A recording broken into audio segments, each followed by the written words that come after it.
شہر بغداد سے کچھ فاصلے پر ایک چھوٹی سی بستی تھی جہاں ایک بوڑھا شخص اپنی زندگی کے آخری دن گزار رہا تھا۔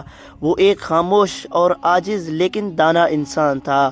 اس کے 5 بیٹے تھے، ان میں سب سے بڑا عالم تھا جو ایک زمیندار تھا۔ عالم پورے دن کھیتوں میں محنت کرتا، زمین کو سجاتا اور فصلوں کی دیکھ بھال کرتا تھا، لیکن والد کی خدمت کرتے ہوئے کبھی کبھار وہ اگتا جاتا اور دل ہی دل میں سوچتا کہ یہ ذمہ داری کب ختم ہوگی۔ شام کو عالم تھکا ہارا کھیتوں سے لوٹتا تو اس کا بوڑھا باپ زید خاموشی سے بیٹے کی تھکن کو محسوس کرتا تھا۔ زید کے دل میں بیٹے کے لیے بے پناہ محبت تھی، لیکن وہ کچھ کہے بغیر فقط اپنی نظریں جھکا لیتا۔ کچھ عرصے بعد زید اپنے بیٹے عالم کے رویے میں تبدیلی محسوس کرنے لگا۔ وہ جانتا تھا کہ عالم اپنی تھکن اور ذمہ داریوں کی بوجھ تلے دب چکا ہے، اور شاید اسے یہ محسوس ہونے لگا کہ بوڑھا باپ اب اس کے لیے ایک بوجھ بن گیا ہے۔ عالم کا روٹھا رویہ اس کے والد کو پریشان کرنے لگا۔ وہ اپنی زندگی کے آخری ایام سکون سے گزارنا چاہتا تھا، لیکن عالم کی بے رخی نے اسے غمگین کر دیا۔ کچھ عرصہ بعد زید نے عالم کو قریب بلایا اور کہا، بیٹا مجھے معلوم ہے کہ تم پر بوجھ بڑھ گیا ہے۔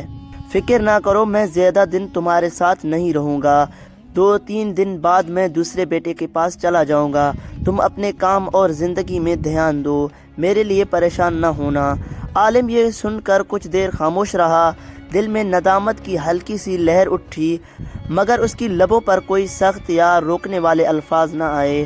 کچھ دن گزارنے کے بعد بوڑھا زید عالم کے گھر سے نکل کر دوسرے بیٹے صارف کے پاس چلا گیا، جو ایک کامیاب تاجر تھا اور مال و دولت کی کمی نہ تھی۔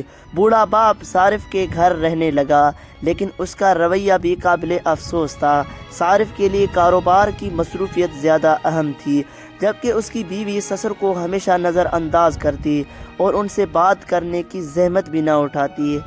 زید دن بھر خاموشی سے ایک کونے میں بیٹھا رہتا، دل میں اپنے بیٹوں کے بدلے ہوئے محبت کا غم لیے، مگر اپنی تکلیف کو کبھی زبان پر نہ لاتا۔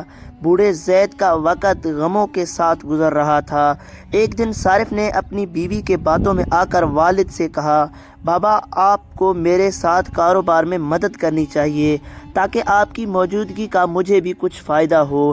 یہ سن کر بوڑھا زید خاموش رہا۔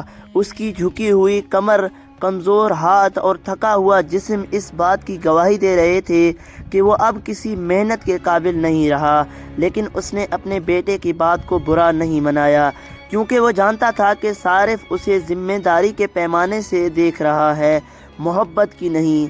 ساری رات بوڑھے باپ کی کھانسی اور درد بھری فریاد سے تنگ ہو کر صارف کی بیوی نے کہا، یہ بوڑھا انسان ہمیں مزید پریشان کر رہا ہے، ان کے اور بھی تو بچے ہیں، وہاں جا کر بھی تو زندگی گزار سکتا ہے۔ صارف بھی ایک کم ظرف آدمی تھا۔ اس نے اپنے بوڑھے باپ سے کہا، بابا اگر آپ تنگ ہو تو کوئی بات نہیں، چاہیے تو دوسرے بیٹے کے پاس چلے جائیں، وہاں آپ کو سکون رہے گی، آپ کے علاج کے لیے میں پیسے بھی دے دوں گا، فکر نہ کریں۔ ان الفاظ نے زید کی عزت نفس پر ایک اور زخم لگایا۔ صارف نے محبت اور توجہ کے بجائے صرف ایک معقول حل کی بات کی، جیسے بوڑھے والد کی موجودگی کا کوئی احساس نہ تھا، صرف ایک ذمہ داری کا بوجھ تھا جسے اٹھانا پڑا۔ بوڑھا زید صارف کے گھر سے نکل کر تیسرے بیٹے رشد کے پاس چلا گیا۔ رشد ایک محنتی کسان تھا اور اپنی زمینوں پر کام کرتا تھا۔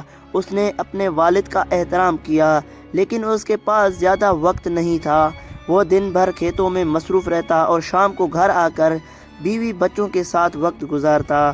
بوڑھے والد کی بیماری اور دل کی گہری اداسی پر اس کا دھیان کبھی نہیں گیا۔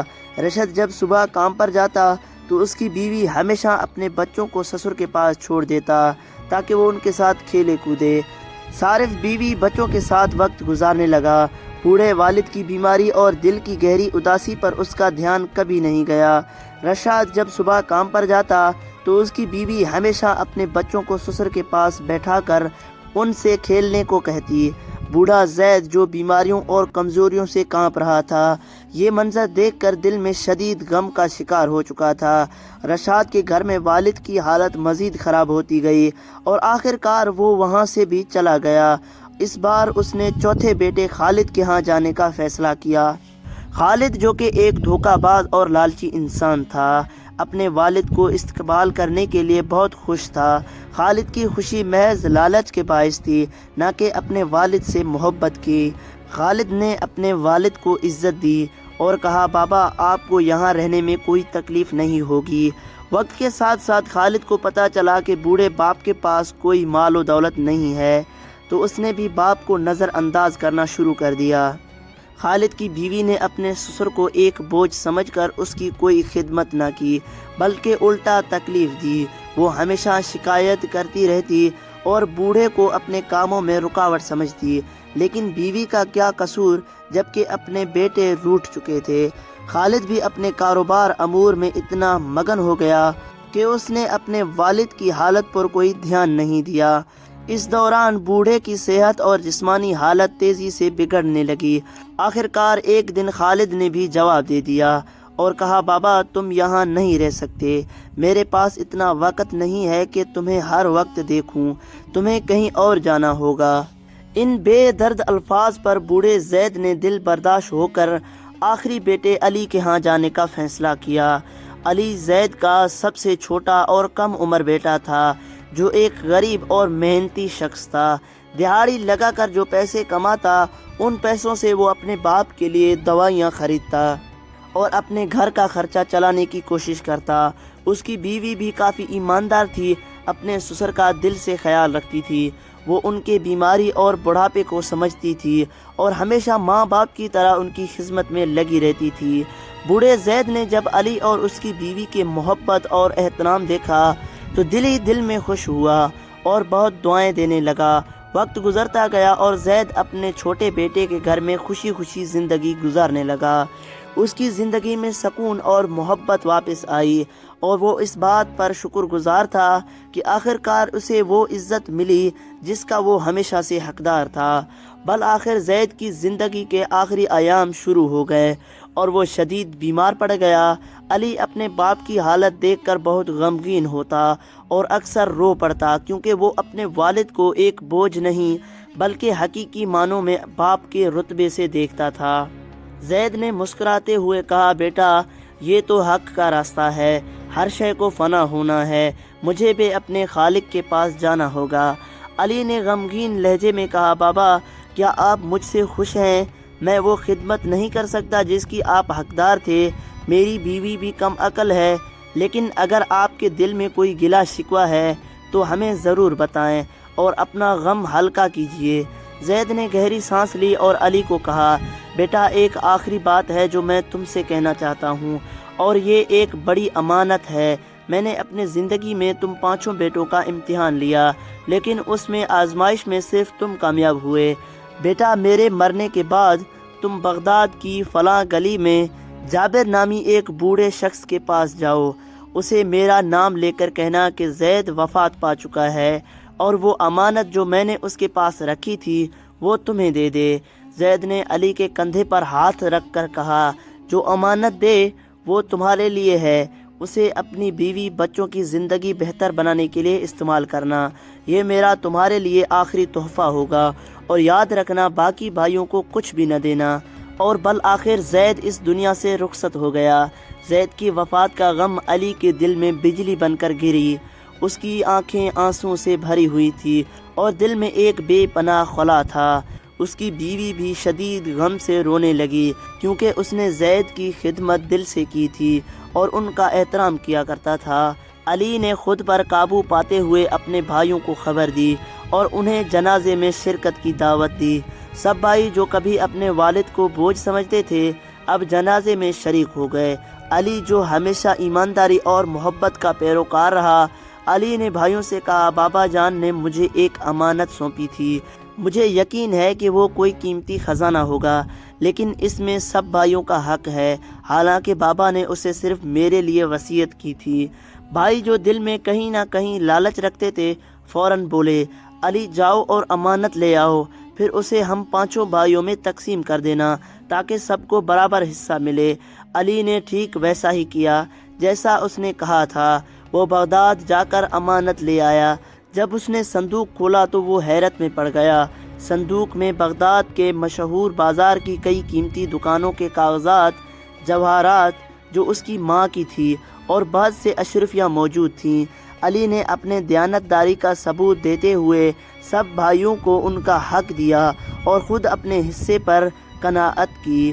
زندگی ایک بار پھر باپ کے سائے کے بغیر چلنے لگی، لیکن وقت نے جلد ہی اپنی حقیقت دکھا دی۔ چند ماہ کے بعد بڑے بھائیوں میں سب سے ایک اپنے کاروبار میں بری طرح پھنس گیا۔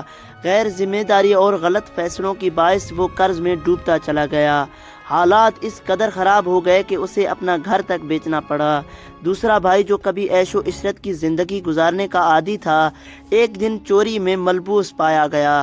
قاضی نے اسے جیل بھیجنے کا حکم دے دیا اور اس کی زندگی کی ساری ساکھ تباہ ہو گئی۔ باقی بھائی بھی سونے کو ہاتھ لگاتے تو مٹی بن جاتا۔ یہ سب ناکامیوں کا ایک جواب تھا باپ کی بد دعا۔ دوسری طرف علی نے اپنی محنت سے بغداد میں کاروبار شروع کر دیا۔ وہ کوفے سے عمدہ کپڑا خرید کر بغداد کے بازار میں بیچتا اور وقت کے ساتھ کافی منافع کمانے لگا اور آہستہ آہستہ پورے بازار کا واحد مالک بن گیا۔ جو بھائی کبھی خود کو دولت مند سمجھتے تھے، اب وہ وقت کے مارے ہوئے علی کے در پر سوال کرنے آئے۔ علی جو ایک رحم دل اور مخلص انسان تھا اور انہیں خالی ہاتھ واپس نہ جانے دیتا، اس کا یہ رویہ اس کے والد کے سکھائے ہوئے اخلاقات کا عکس تھا۔ پھر وہ دن آیا جب علی نے بغداد کی ترقی یافتہ علاقے میں ایک بڑا گھر خریدا اور اپنی بیوی اور بچوں کے ساتھ ایک خوشحال زندگی گزارنے لگا۔ وہ زندگی کے اس موڑ پر بھی اپنے والد کی دعاؤں اور موسیقی تعلیمات کا امیر بن گیا، لیکن آپ کے سائے کے محرومی نے مجھے غمگین کر دیا۔ اللہ تعالیٰ آپ کو جنت میں اعلیٰ مقام عطا فرمائے۔ محترم دوستوں، اس کہانی سے ہمیں 3 قیمتی سبق ملتے ہیں۔ نمبر 1، والدین کی ذمہ داری ہے کہ وہ اپنی بچوں کی بہترین تربیت کرے تاکہ وہ بعد میں نہ صرف ان کا سہارا بنے بلکہ زندگی کی مشکلات کا سامنا بھی حکمت اور صبر سے کر سکے۔ نمبر 2، ایک بیٹے کے طور پر والد کو کبھی بوجھ نہ سمجھیں، کیونکہ وقت کا پہیہ گھومتا ہے اور کل آپ خود اس مقام پر ہو سکتے ہیں جہاں والدین آپ سے محبت اور توجہ کی امید رکھتی تھی۔ نمبر 3، والدین کے ساتھ محبت، عزت اور اچھا رویہ اختیار کرنا نہ صرف آپ کے مستقبل کو روشن کرتا ہے بلکہ آخرت میں بھی بے شمار انعامات کا باعث بنتا ہے۔ والد چاہے جیسا بھی ہو، ان کی خدمت اولاد کا فرض ہے، کیونکہ ان کی دعائیں ہی آپ کی زندگی کا سب سے بڑا سرمایہ ہے۔ مجھے امید ہے آپ نے اس کہانی سے بہت کچھ سیکھا ہوگا۔ اگر آپ کو یہ سبق آموز کہانی پسند آئی ہو تو ہمارے چینل کو سبسکرائب کریں اور کمنٹ میں اپنی رائے کا اظہار ضرور کریں۔ ملتے ہیں اگلی ویڈیو میں، تب تک کے لیے اللہ حافظ۔